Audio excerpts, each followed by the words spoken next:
الكريم أما بعد أعوذ بالله السميع العليم من الشيطان الرجيم بسم الله الرحمن الرحيم لن تنالوا البر حتى تنفقوا مما تحبون وما تنفقوا من شيء فإن الله به عليم۔ حضرات محترم، اللہ کی توفیق سے آج چوتھے پارے کا آغاز کر رہے ہیں۔ چوتھے پارے کی پہلی آیت اور سورت کی آیت نمبر 93 ہے۔ اس میں اللہ رب العزت خرچ کرنے کے متعلق ایک شرط لگا رہے ہیں،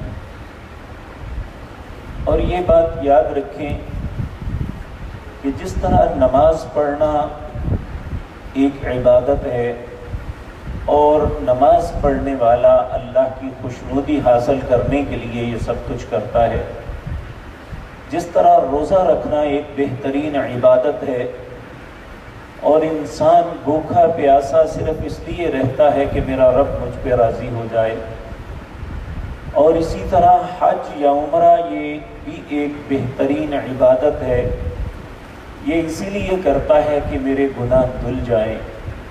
اسی طرح اللہ نے جو انسان کو مال دیا ہے، اس مال میں سے اللہ کے راستے میں خرچ کرنا یہ بھی ایک بہت بڑی عبادت ہے۔ نبی کریم صلی اللہ علیہ وسلم نے فرمایا اتقوا النار، لوگوں آگ سے بچنے کی کوشش کرو، ولو بشق التمر، چاہے ایک کھجور کا دانہ اللہ کے راستے میں خرچ کرو۔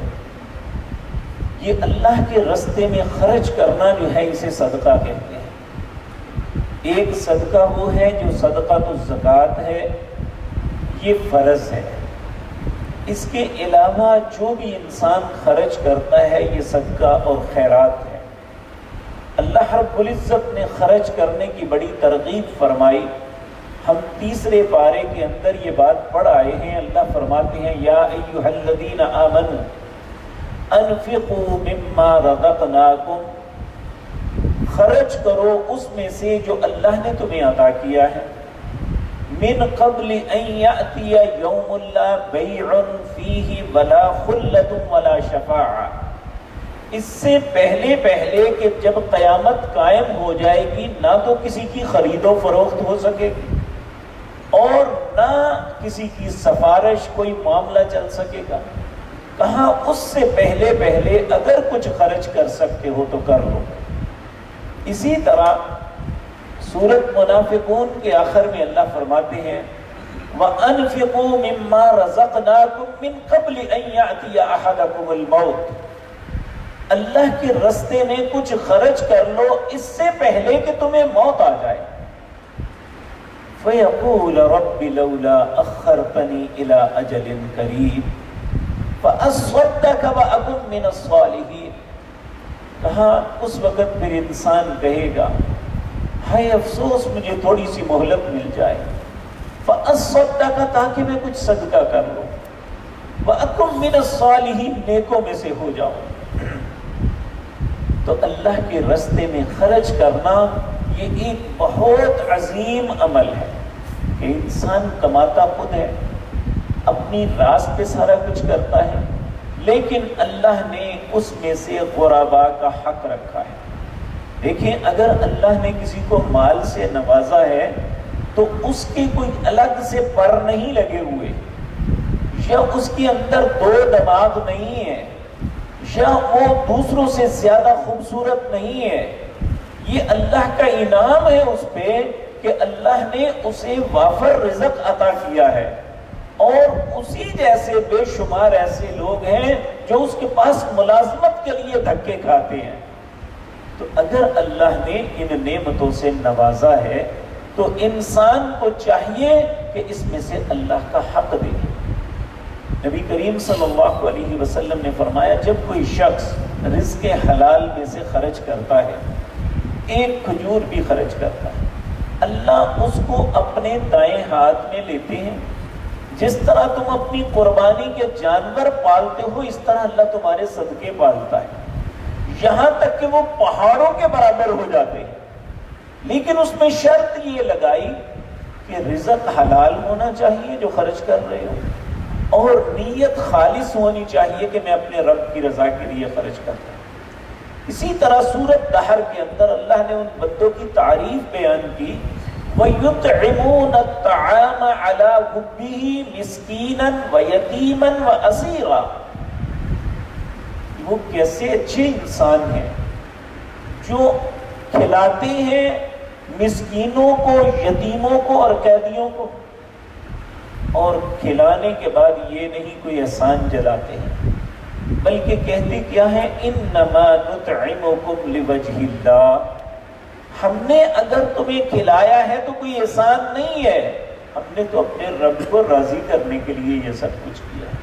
انما نطعمکم لوجہ اللہ لا نريد منکم جزاء ولا شکورا، یہ کھلانے کے بعد ہم تم سے کسی بدلے کی توقع نہیں رکھتے اور یہ بھی نہیں چاہتے کہ ہمارا شکریہ ادا کرو، ہم نے تو سب کچھ اللہ کے لیے کیا ہے۔ تو اس لیے یہ خرچ کرنا یہ بہت ہی خوبصورت عمل ہے، بلکہ الصدقۃ رد البلاء، صدقہ جو ہے یہ انسان پہ آنے والی مصیبتوں کو ٹال دیتا ہے۔ آپ کبھی بھی اپنی زندگی میں تجربہ کر کے دیکھ لیں کہ اگر خدا نخواستہ اللہ سب کی حفاظت فرمائے، ہر قسم کے شر سے، بیماری سے، آفتوں سے سب مسلمانوں کو محفوظ رکھے، لیکن کبھی ایسا اللہ نہ کرے کوئی ایسا معاملہ ہو جاتا ہے، آپ اگر صدقہ دیں تو ایسے محسوس ہوگا کہ ایک زبردست قسم کا انجیکشن انجیکٹ کیا جائے تو اس کا فائدہ اتنی جلدی نہیں ہوگا جتنی جلدی اللہ کے راستے میں صدقہ کرنے سے فائدہ ہوتا ہے۔ اللہ رب العزت اس مصیبت کو ٹال دیتے ہیں۔ تو لیکن یہ بات یاد رکھیں کہ صدقہ جو دینا ہے، اس آیت میں اللہ فرماتے ہیں لن تنالوا البر حتى تنفقوا مما تحبون، ہرگز یہ نیکی نہیں ہے کہ تم وہ چیز خرچ کرو جو تم خود اپنے لیے پسند کرتے ہو، یہ نہیں کہ ردی چیزیں دے دیں۔ اس آیت کے شان نزول میں امام ابن کثیر رحمۃ اللہ علیہ ایک واقعہ لائے۔ جس طرح اس اللہ کے گھر میں یہ اللہ کے مہمان بچے پڑھتے ہیں، رہتے ہیں، اسی طرح مسجد نبوی کے اندر اصحاب صفہ وہ بعض لوگ تھے جو دین کا علم حاصل کرنے کے لیے اپنا گھر بار چھوڑ کے اللہ کے گھر میں آئے ہوئے تھے۔ آپ جب مسجد نبوی میں جائیں تو ریاض الجنہ اور نبی کریم کے روزے کے بالکل پیچھے ایک اونچا تھڑا ہے، تقریباً 1.5 فٹ اونچا ہے۔ وہ تھڑا جو ہے یہ وہ جگہ ہے جسے اصحاب صفہ جہاں رہتے تھے، رات کو سوتے تھے۔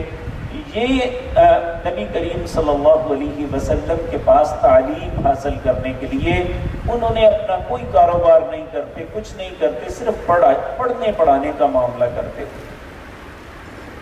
تو لوگ جو ہیں ان کے کھانے پینے کے لیے وہاں ایک 2 ستونوں کے درمیان چادر بندھی ہوئی تھی، وہاں آ کے لوگ کھجوریں ڈال دیتے کہ تاکہ یہ طلباء، یہ اللہ کا دین پڑھنے والے جو ہے اپنی بھوک کو مٹا لیں۔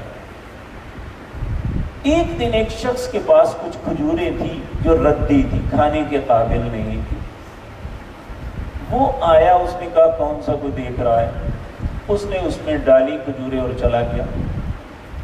لیکن یہ یاد رکھیں اللہ بھی کسی بندے کو ننگا نہیں کرتے جب تک وہ خود ننگا نہ ہونا چاہے۔ اگر بندہ غلطی بھی ہو جائے تو اللہ اسے ذلیل یا ننگا نہیں کرتے۔ یہ بات یاد رکھ لینی چاہیے مجھے اور آپ کو۔ ہم فوراً کسی کی غلطی کا احساس ہو تو اسے سب کے سامنے ننگا کر دیتے ہیں، اللہ رب العزت ایسا نہیں کرتے۔ جب بھی کوئی انسان غلطی کرتا ہے اللہ اس پہ پردہ ڈالتے ہیں۔ اور پھر بہت بڑی بات کی، نبی کریم صلی اللہ علیہ وسلم نے فرمایا جو کسی کے عیب کو دیکھ کے اس پہ پردہ ڈال دیتا ہے، اس کی عزت کو رکھ لیتا ہے، کل قیامت کے دن جب سب لوگوں کو بے آبرو کیا جائے گا اللہ اس کے عیبوں پہ پردہ ڈالیں گے جو دنیا میں اپنے مسلمان بھائی پہ پردہ ڈالتا ہے۔ تو یہ بڑی اہم بات ہے میرے اور آپ کے سمجھنے کے لیے۔ کوئی بھی انسان غلطیوں سے پاک نہیں ہے۔ جب میں اپنی غلطیوں کو دیکھوں گا تو مجھے آپ سب اپنے آپ سے اچھے لگیں گے، لیکن اس وقت میں غلط فہمی میں رہوں گا جب اپنی غلطیوں پہ نظر نہیں دیکھوں گا، پھر ہر بندے کے عیب مجھے نظر آئیں گے۔ تو وہ بہادر شاہ ظفر نے بڑی خوبصورت بات کہی، کہنے لگا نہ تھی جب گناہوں پہ اپنے نظر، رہے ڈھونڈتے لوگوں کے عیب و ہنر، یعنی جب تک انسان کی اپنے گناہوں پہ اس کی نظر نہیں ہے وہ لوگوں کے عیب ڈھونڈتا رہتا ہے۔ پڑی جب گناہوں پہ اپنے نظر، نگاہوں میں کوئی برا نہ رہا، جب انسان اپنے آپ کو دیکھتا ہے تو پھر دوسرے سارے اچھے ہیں۔ تو اللہ ہمیں اپنے آپ کو دیکھنے کی توفیق عطا فرمائے۔ تو اللہ نے اس بندے کو ننگا نہیں کیا، اور نبی کریم صلی اللہ علیہ وسلم نے بھی اس کو نہیں، بلکہ اللہ نے آیت اتار دی لن تنالوا البر حتى تنفقوا مما تحبون۔ یہ نیکی نہیں ہے کہ اپنی ردی چیزیں اللہ کے راستے میں دے جاؤ، نیکی یہ ہے جو تمہیں محبوب ہے وہ دو۔ اب دیکھیں صحابہ کرام رضوان اللہ علیہم اجمعین، ان کے دل میں اللہ کا حکم سن کے کیسی کیفیت پیدا ہوتی ہے۔ مدینے کے اندر ایک صحابی تھے، انصاری صحابی ابو طلحہ رضی اللہ تعالیٰ، یہ لینڈ لارڈ آدمی تھے۔ ان کا ایک باغ تھا جو مسجد نبوی کے بالکل سامنے تھا۔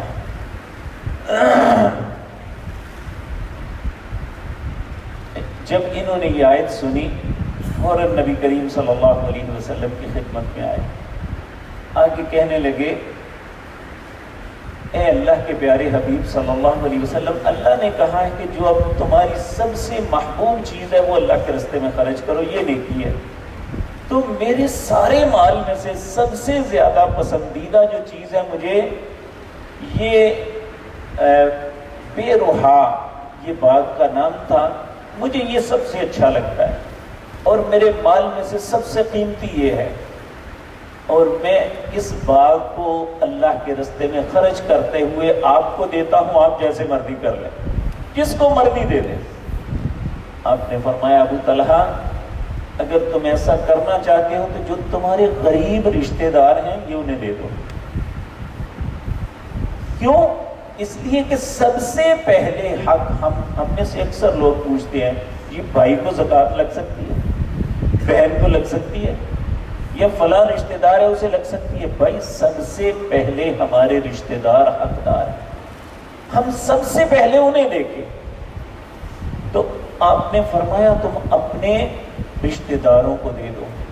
تو پھر کہتے ہیں وہ اپنے چچیرے بھائی جو تھی ان میں تقسیم کر دیا کہ تم لے لو اللہ کے راستے میں، کیونکہ تمہارے پاس کچھ نہیں ہے۔ اسی طرح سیدنا عمر بھی آئے، کہنے لگے خیبر میں جو پراپرٹیز مجھے ملی ہیں مجھے سب سے زیادہ میرے مال میں سے قیمتی ہے، میں چاہتا ہوں کہ اسے اللہ کے راستے میں خرچ کر دوں۔ سیدنا عمر رضی اللہ تعالیٰ عنہ نے کہا کہ عمر نہیں، اصل اپنے پاس رکھو، اس کا پھل خرچ کر دیا کرو۔ تو سیدنا عمر یعنی خود اس کی کاشت سارا کچھ خود کرتے، جب اس کا پھل پک جاتا تو وہ سارا غریبوں میں تقسیم کر دیتے۔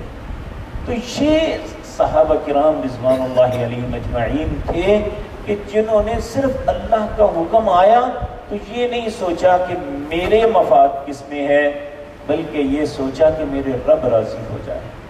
اللہ ہمیں بھی ایسا جذبہ عطا فرما دے۔